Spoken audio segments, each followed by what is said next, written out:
Hello, you were tuned in to The Local Lens, the podcast from the Powell County Health Department in Kentucky, Rio, where we go inside our community's experience with the drug epidemic.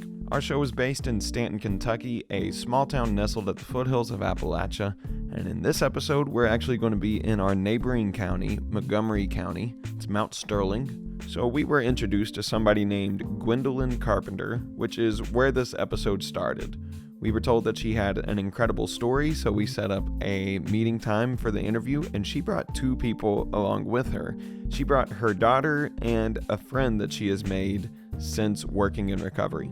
We are unfortunately not going to be able to get into the three of their stories incredibly much, not as much as we normally try to with guests, but that is because we were talking a lot about the shared experience between these three people. They each have their own unique relationship with addiction, and it's affected their lives in different ways from each other, but it's still kind of weaved between each other, and there are similarities to be had. So that's what we're going to be focusing on today, and it's a very informative conversation, so buckle in. Glad you're here for it. This is The Local Lens. I'm your host, Nate Brooks. These are our people, using our voices, telling our stories, because no one sees it like we do. My name is Sharon. All right. Haley. My name's Gwen. And nice to meet you guys. Thank you all for coming on. And what are the relations to each other here? She's my daughter, Haley's my daughter, and Sharon is my friend. A logical starting point is just to get some background, hear a little bit of their stories. My name's Gwen, and I was in addiction for 20 years. I had two kids in addiction, and I got sober when they were teenagers. I got trafficking charges and got arrested and got made to go to rehab, which changed my life, by the way, but I did get made to go. I didn't go willingly. So I got sober, stayed sober. That was almost 12 years ago. And today I work at a women's rehab facility. Well, so I went to a faith-based rehab, and at that time of my life, I was like really against God and all that. Like that just wasn't for me. And so, but I went to this faith-based rehab, Shepherd Shelter Ross Rehab. It's here in town. Mm-hmm. And it was 3 times a week for 2 or 3 hours. I can't remember. And they had church services, and we got drug tested. And they taught recovery dynamics there. And it taught me why I was the way I was, like the disease concept, and then working the 12 steps and, getting spiritual enlightenment through that. Good. So we'll go on Haley now. Mm-hmm. Why are you here? Well, I'll just start from the very beginning. My parents had me when they were really young, and it was rough the entire time. Like most of the time we stayed with me and my brother Brian. We stayed with our grandparents when we were growing up, and they didn't know how to raise kids. But when she got old enough and she had left my dad and we were on our own, she became a bartender, and that's when the drug use started. And we had to go live with my dad. My dad's he was very verbally abusive. He actually didn't stop drinking until like 3-4 years ago. Something like that. But I got pregnant with my first child when I was 18. I had her when I was 19. And I actually got an abscessed tooth while I was pregnant. And they prescribed me pain medicine. And her dad was already on pain medicine, so he was just feeding them to me. And that's how my addiction started. I actually got my first charge was a felony. My very first charge ever. Didn't have any other charges. Yeah, like I wasting no time about it. Didn't waste any time. But they gave me. I actually went to rehab in Louisville, and I called my mom, and I was like, I can't do this. Like it was way too far away. So they let me go to Shepherd Shelter for free. And so how does this timeline sync up with where you were at that time, Gwen? So, how old were you when I got sober in 2010, I think? I was 16. Yeah. Okay. Yeah. You were 16 when Gwen got sober? Yeah. Okay, so this was a few years after that. Yeah, then. a few years after 2 that. or 3 years. Yeah. I was in there for 8 months. I stayed because I was terrified of jail. I had never, ever been before. And when I got out, I had to go to, I got probation, and I really just royally messed that up. Like, I ended up doing heroin, and they put me back in jail. Then they gave me drug court, and drug court's not easy. I went through drug court. I was in and out of jail a lot in drug court. I got in so much trouble. I probably relapsed, 4 or 5 times while I was in drug court. Yeah, it took you about 3 years to do an 18-month program. Yeah. But then I met my husband, and he didn't do anything. And I married him, and I had my second daughter, and I was sober for 2 years. And whenever I had my second daughter, they put fentanyl on my epidural. And it took me a few months, but I eventually ended up relapsing. And she let it go on for a while, but then she gave me the ultimatum: you either go to outpatient treatment or I'm going to Casey's Law you. So I'm going to butt in here and make sure we all know what Casey's Law is. Basically, Casey's Law is a way for any loved one to get somebody else into a court-ordered treatment program. There's a long process you have to go through to get Casey's Law activated on somebody, and it's not been around too long. They developed it because they wanted to give moms and dads and friends a chance to make sure that they can get their loved one into a treatment program. Because of the way that addiction messes with your judgment, it's pretty tough to get somebody to go to rehab on their own accord. So to put it basically, Casey's Law gets somebody in court-ordered and clinically recommended rehab. So I went to the outpatient treatment, but I was using the entire time. And so she finally got fed up with me and got a Casey's Law on me. And I went through outpatient, graduated it. A month later, I was high again on fentanyl. Overdosed, wrecked my car. My daughter was with me when I wrecked my car, and that really gave me a big eye-opener. And then I got Casey's Law again after that. And I went to inpatient treatment, and that second Casey's Law is really what saved my life. I was sober for 6 months, 3 days ago actually, and I'm actually working for Addiction Recovery Care also. All right, Sharon, why are you here? Well, my name's Sharon, and I've never been addicted to drugs a day in my life, but I have 2 sons, and both of them are. One of them, 16 years ago, actually died from a drug overdose, and so I've struggled with that for years and years and years, and I actually now go to rehabs and tell our story, and he was cremated, and I actually take his ashes with me, and at the end of the story I pass it around for all the people to hold him, to see the reality of what drugs can actually do to you and what your outcome is. And one of the most I think moving thing about my little talk is the last words he said to me was, "Mom, I hate your fucking guts, you fucking bitch."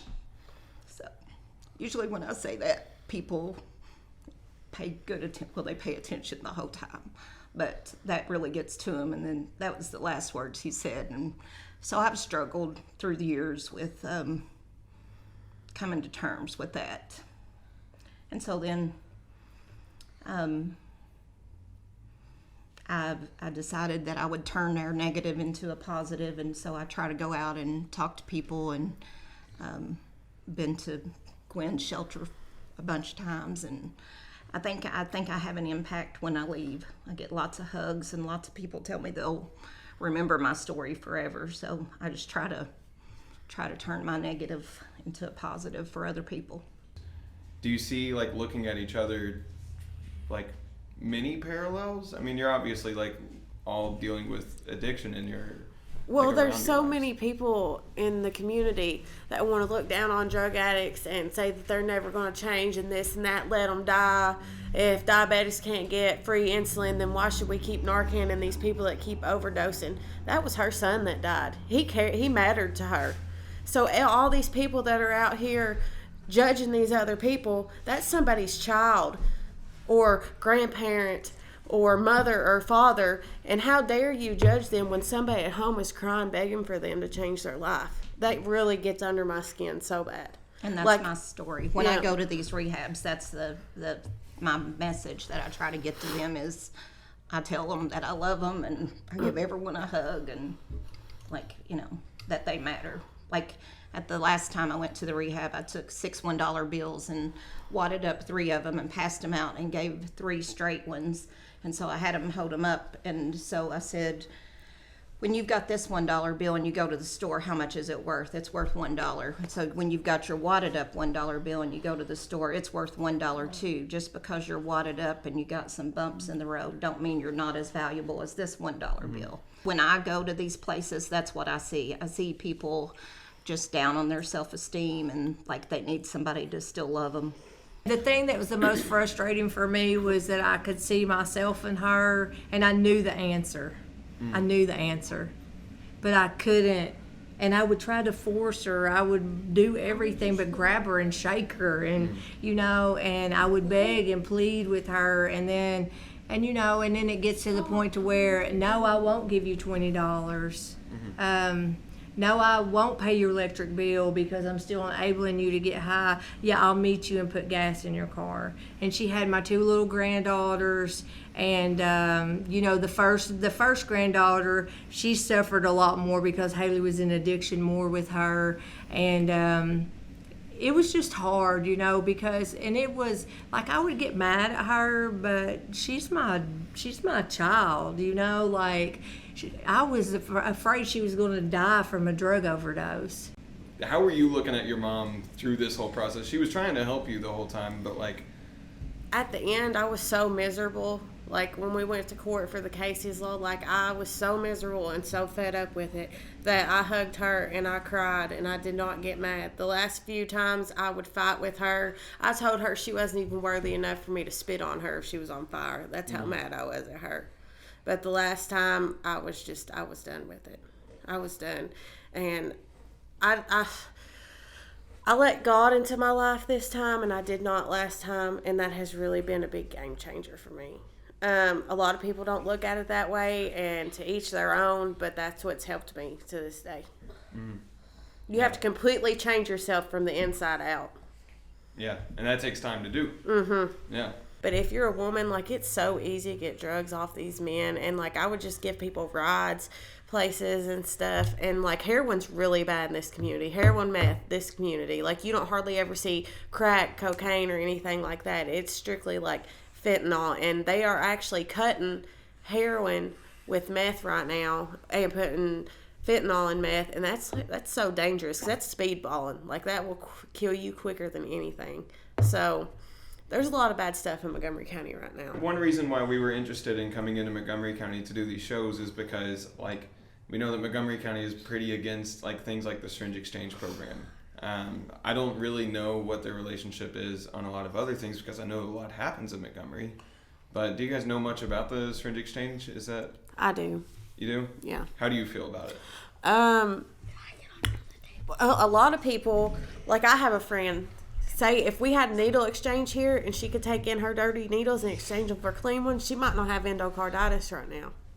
If she doesn't get her medicine, or she just keeps using these dirty needles long enough, she could have open heart surgery and it could kill her. You know what I'm saying? We wouldn't have to worry about as many people getting hepatitis and eventually dying from it because their liver gets so bad. But that's just my outlook, because I used to be that person. These people that don't know anything about it, they're going to have a different outlook. The thing I like about it is that when people come in, so say as far as the needle exchange part of it goes, is when people come in to exchange those needles, they're being provided with peer support. They're being provided with people who are just like them that can relate to them, and they're and when they hear, I remember the first time I ever heard someone's story and because I was always I'm an addict, that's who I am, that's who I'm always going to be. If you don't like who I am, then you don't have to be around me. I'll die this way. And I was accepting of that, and I'll never forget the first time that somebody genuinely cared for me just as I was in my addiction and shared their story with me, and I felt this little bitty tiny sense of hope inside. I was like, well, maybe I could be different too. Because the truth is, it might start out as fun and games, but we eventually get to a point to where it's not fun anymore, and we just want to be free, but we're a slave to addiction. I remember, I'll just share this really quick. I remember going to my mom's because I didn't keep my kids when I was in addiction. And so they were at my mom's, and I remember just wanting to be there and be sober with them. And at this time, I was strung out on cocaine. I was using the needle, and I can remember going upstairs to my mom's bathroom and wrapping a belt around my arm and shooting up and crying because I didn't want to, but I couldn't help myself. I just had to. There was no option to not do it. Let's dive into that a little bit. Why did you have to? Like, what made you have to do that? Well, at that point, it was just my frame of mind. So with cocaine, I wasn't, when I wasn't on it, I wasn't physically addicted to it. It's just when you're on it that you're physically addicted to it. But mentally, I was. And I feel like when you do things like that, like speed, like cocaine and meth and things like that, any drug really, but it changes your mindset. And you just couldn't imagine how to live life. Like, you don't feel normal, and I, like for myself, I had to be taken away, just removed from it. And then after I got put in jail for 90 days, and then, my mind started clearing up.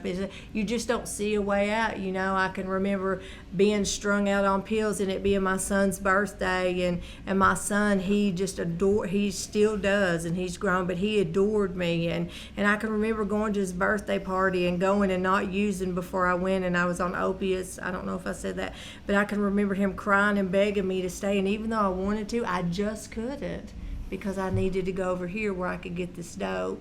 And along with that comes a lot of guilt and shame. And, people will tell you, oh, well, you don't love your kids. If you loved your kids, you would stop. Or if you did, but that's not true. It's not that simple. It's not that easy.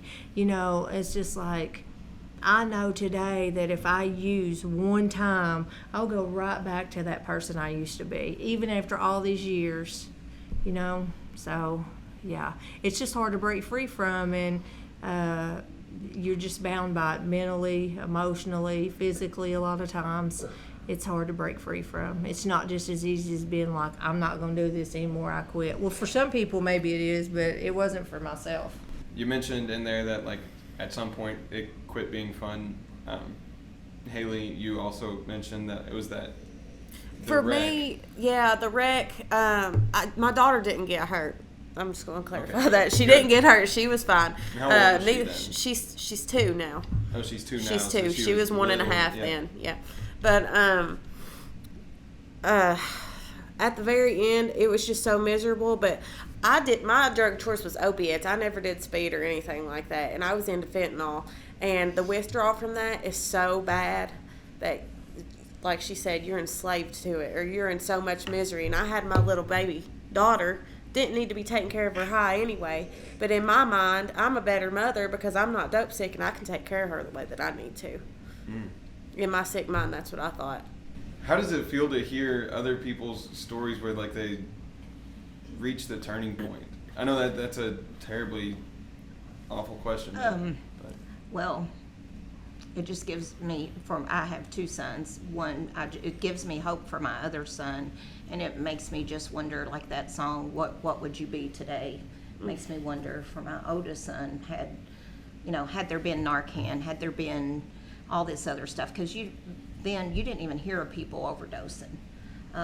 16 years ago, you didn't hear of people overdosing very often. So it makes me wonder what he would be today. And it gives me great hope to think that my son now, who's currently in jail, that there's hope for him and that he'll get that last feeling too. Yeah, one thing that I would like to say is that since I've been working in treatment facilities, there are a lot of people who struggle with addiction, and I think, like, even for myself, sometimes we want to go stern and tough love, and I'm not saying you don't have to set boundaries with people who are in addiction, because you definitely do, But sometimes just having a little compassion for someone and saying, hey, I see you and I know you're struggling. How can I help you? And, sometimes, and those ladies, like I can speak more for ladies, they come in and they have no self-esteem. They've more than likely not been there for their children, done things for drugs, that are just knock our self-worth in the ground. And the main thing I could say is that even though you have to be strong, you have to set boundaries with the addict, you still have to remember that they're a person and that they're sick. They're sick and they need help, and utilize Casey's Law. Yes. It saves a lot of people's lives. Casey's Law, I hate that it came about the way that it did, but it's a really great thing, and it gives power to people who wouldn't have power with their loved ones in addiction. Casey's Law is a really great thing, and it's really easy to do these days. So I have something to say about boundaries. it's really hard because even though I had, been working in addiction and had been an addict and all those things, it was really, and I can tell you all day long about setting boundaries, but when it comes to your child that you love, it's hard to set those boundaries. But what I learned over time is that you can't love someone to death, and so people talk about loving people to death, and they're like, my mom was the biggest enabler ever when I was in addiction. Like, she would feed me and pay my rent and pay my bills and do this, and she did it out of love, but she was harming me doing that. And I think that boundaries are really important. And like my mom got to the point to where she was like, I'm sorry, but you're just going to have to sleep in your van in the cold. I'm not buying you a hotel room again. And when you're ready to get some help, call me and I'll help you. And since I've been sober, I know she would hang that phone up and cry. And I've been that same mother to her. Be like, when you're ready to get some help, let me know. I can't help you any other way than that. And those boundaries are really important. It can be the difference in life and death. It really can. And then all I want to say about boundaries is I do believe there needs to be boundaries, but I also think that what I wouldn't give for one last hug. Yeah. So you can set a boundary and you can say, no, I'm not going to help you tonight. But that could be the last time you spoke to your child. Mm-hmm. So I think people need to not forget that, be tough, set your boundaries, but you still got to have some love in there too, and you can't totally throw them out in the dark and then to the curb, because literally, it could be your last word spoken. That's really good. That's true. Any final thoughts? Yeah, I'm still kind of newly sober. 6 months seems like a long time, but it's really not a long time. So I just want to say that if anybody listens to this and they're in active addiction, I know how you feel, because I was there not so long ago. And if you want help, you can call me at ARC in Mount Sterling, and I will talk to you, and I will help you in any way that I can. My Facebook name's Haley Linville. Look me up on there, and I will get you the resources that you need. But just try it out. If you're so miserable you don't want to live life anymore, try this new way of living, and I guarantee that you will absolutely love it, and it will change you forever. I would like to say one last thing. For people seeking treatment, there's treatment out there. Mm-hmm. I work for Addiction Recovery Care, and they have places all over Kentucky, and it's a faith-based rehab, but they have this thing called Crisis to Career. They take you in, and then they you complete these phases, and then you can become an intern, and they'll put you through a peer support academy, and they'll give you a job. My husband works for Mountain Comp. There's Pathways. There's so many. Blue Sky, Center for Change. There's all kinds of resources out there, and that's really a blessing, because when I got sober, those resources weren't there. It was a 6 to 9 month waiting list. Yeah, and you can find a lot of these places on findhelpnow.org. Is that Yes, right? yeah. There are lots of other ways to find all of these places. There's so many places available. Yeah. Wherever you are, there's going to be a local group that helps take care You of can this as well. contact Addiction Recovery Care on Facebook and everything. Yeah. Well, and years ago, insurance wouldn't pay for No. Yes. treatment plans, and now it's a covered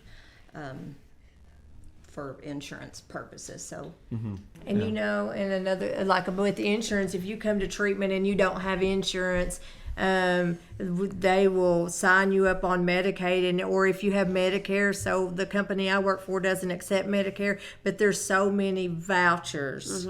There's stipend vouchers, and there's another kind of voucher that I can't think of right now, but there's so many vouchers out there to pay, and rehabs, a lot of them, they'll give you a grace bed. If there's like a special circumstance where you can't pay, they give you grace beds. So, yeah. If you're needing to find treatment, then visit findhelpnowky.org. That is findhelpnowky.org.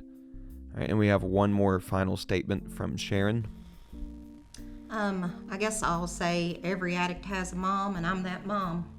And that it not only affects the person, but it also affects the family and the kids and the mothers and the fathers. And there's a lot of guilt that goes along from the parents' point of view about, what did I do wrong? What could I have done? Should have, all the would have, could have, should haves that goes along with parenting. And I just hope that someday that, if I had a child that was struggling still, that somebody would be kind to my son and let him know that he's loved too. I would. He's my dad. Yeah. Well, thank you all for tuning in. That is the end of our episode today. These are hard stories to hear. It's heartbreaking, really, to put yourself in Sharon's shoes, and then for her to be in a world where people are still battling addiction when she knows and feels the weight of what it does. It takes so much bravery and courage to get on here for all three of these ladies to come on and share their stories with us. So I'd like to give a huge thank you to the three of them. Hopefully some people out there are learning from these people and taking these stories to heart. Thank you once again to the three of you for joining the show. Thank you as well to WSKV for broadcasting the show, and the Powell County Health Department in Kentucky Rio for letting the show be a thing. You've been listening to The Local Lens. These are our people, using our voices, telling our stories, because no one sees it like we do.